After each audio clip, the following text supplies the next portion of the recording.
Hello and welcome to the Cosmic Cultivators Handyman Edition. This one's a special one, everybody. Some of you all know what this is. And it's already been named. We've just been working out the final details of it. Excuse the wind. It is horribly windy and I'm trying to record this and get things done within all of it. Anyways. So this project, I was only supposed to get 2/3 of it, and I'll show you what I mean by that in a minute. So I was only supposed to receive 2/3 of this project, and it ended up that I got the entire thing.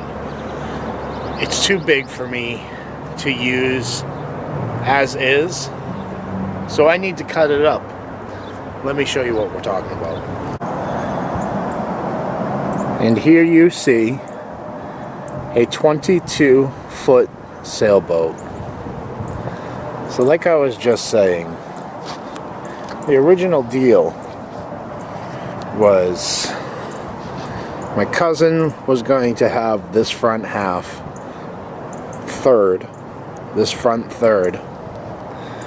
and she was going to turn it into a bar, to which I was going to have, the other 2/3 of it to plant a garden, or build a garden bed to plant in. Long story short, I ended up getting the entire thing, and now we need to start cutting it up. So my thought on this is I'm going to turn this into 2 beds. My first cut is going to be right here. I'm going to put a piece of plywood and box this whole thing off, and that's going to be 1 bed, to which we are going to put into our fruit forest, more than likely right there, and plant our giant thornless blackberry in it, so that way it can just take over that corner there.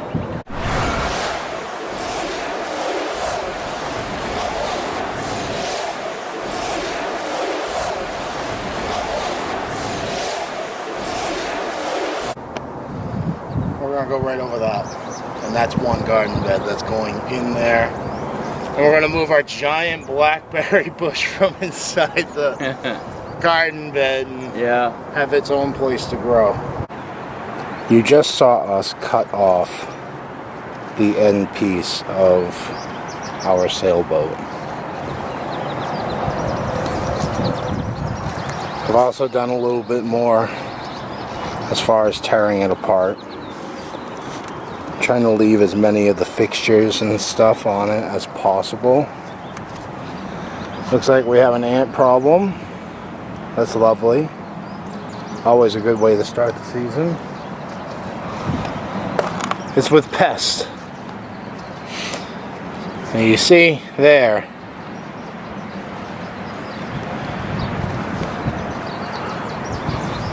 all in there. There's gonna be another good-sized garden bed by the looks of it once I get the rest of this ripped off this whole side. I'm going to be cutting all of this out of there as well. And then our next cut is going to be right here,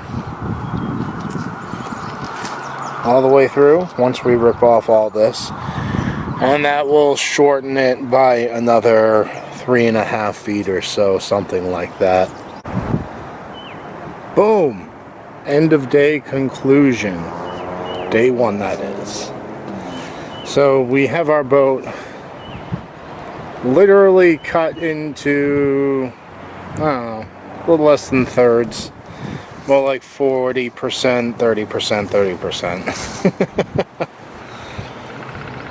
You can kind of see the way I'm going to be setting this up. I got to put it back on it again. The sail needs to come out.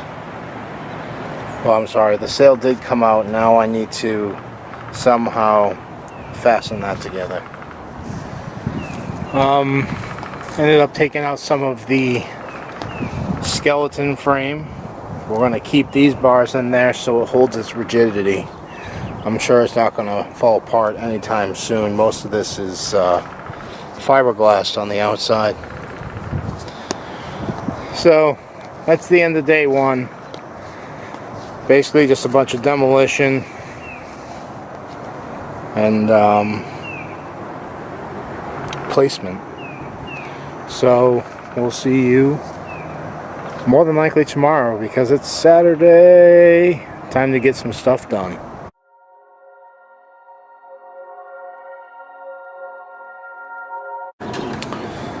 Hello and welcome to day 2 of Shipwrecked. Spent a good majority of the day figuring out the layout of how I wanted to do this, and I just did it. So what we have done is we've taken these side channels that were all the way out here. Remember, this boat was 22 feet long. So we took a 4-foot section of it, each side, and we shifted it upwards like so, which gives us our 2 beds on each side. This is the front, which we're going to keep as is and fill up with dirt. And just to show you what exactly I was talking about, this section right here is the floor of the sailboat, to which was right here. So the only thing we haven't used out of this sailboat is that floor panel. Still figuring things out as I go, because like I said, I was only supposed to get 2/3 of this boat, not the whole thing. So the next step is finding some plywood, drawing out the pattern. I'll show you real quick. I'm not using this stuff, but if you put this plywood up against there, trying to give you a So if you put this plywood up against the boat, you can see that you can draw a line all the way up, and that's the cut you need. So real quick, I just wanted to show you this is what I meant. Just drawing out the pattern that you need to cut out. So this is coming along pretty well. You see what I was talking about as far as drawing out your curves and cutting them. And the next step we're doing is we're going to try to make this look as nice as possible.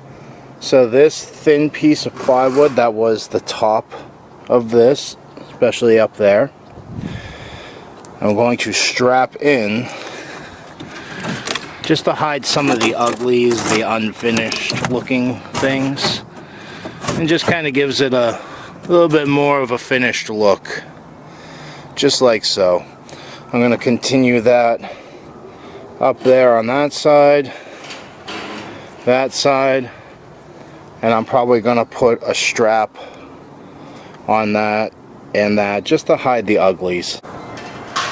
End of day 2, conclusion. We got our backs on. We have the side paneling to hide some of that ugly stuff, like so, and weathered bendable boards, not so much bendable anymore. All in all, this project is just about done. We need to figure out a way to set it upright so that way we're able to walk in like so, and should be able to garden just about anything in this from either the outside or the inside. I haven't exactly done the measurements yet as far as how many square feet this is going to be. I think this is more or less a showpiece than, you know, growing stuff in. I think we'll be able to do some good stuff in here, huh, dear? Yeah. The front part, the bow. Oh, yeah. So, hopefully tomorrow we'll be able to finish this up. I don't know if wifey's going to want to paint it or keep the old, broken down look. But there you have it. Repurposing everything.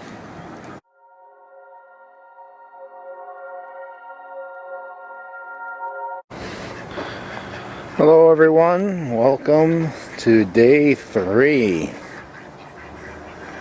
I figured we'd start today off by checking out our rat problem. So we're hoping you're checking it out with me. So this trap I left as is. It had snapped like so. You see it snapped and the peanut butter is still there.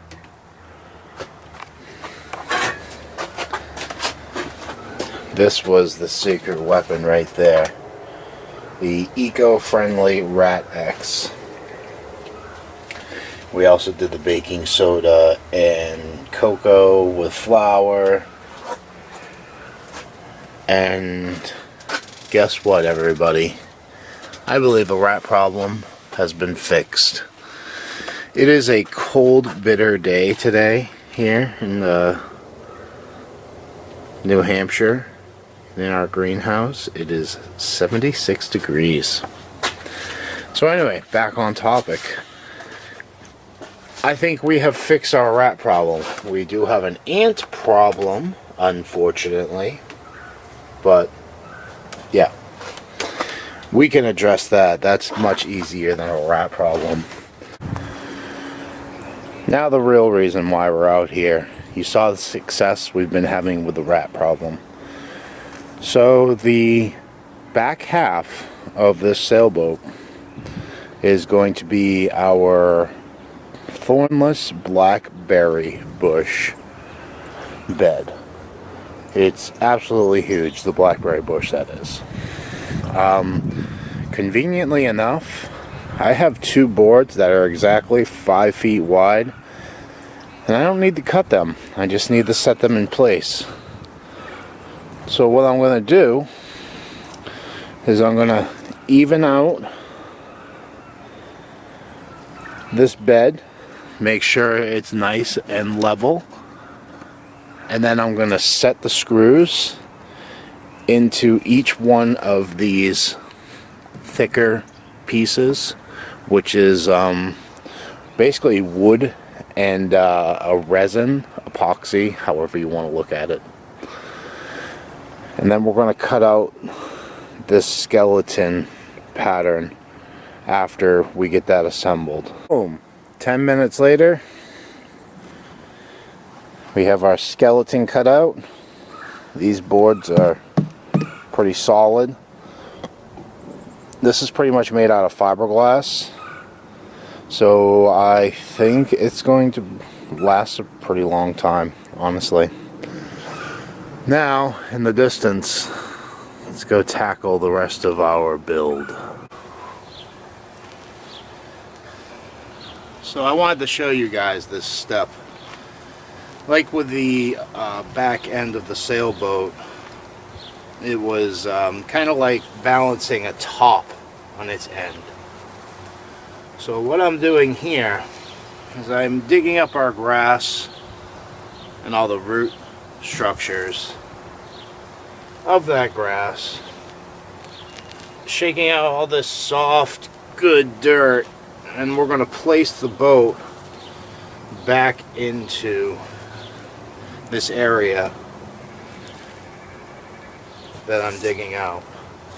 Also, in the meantime, I see one that I missed. In the meantime, I'm finding all these worms. What I'm doing, I'm throwing them in our beds. That one specifically right now. But as soon as I'm done, I'm going to disperse them throughout our beds. Now that's our way of worm farming and creating worm castings. We've even found evidence that they survive the winter within the raised beds, which is great to know, honestly. Because we haven't gotten into the whole worm farming, worm casting creation yet. But using nature to our advantage, we can still get its benefits.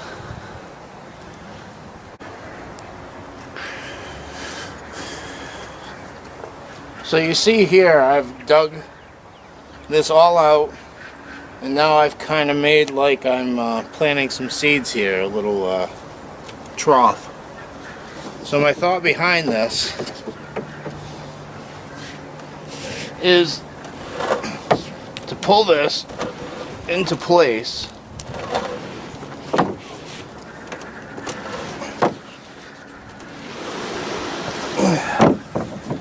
Kind of like so. It needs to be leveled off a little bit.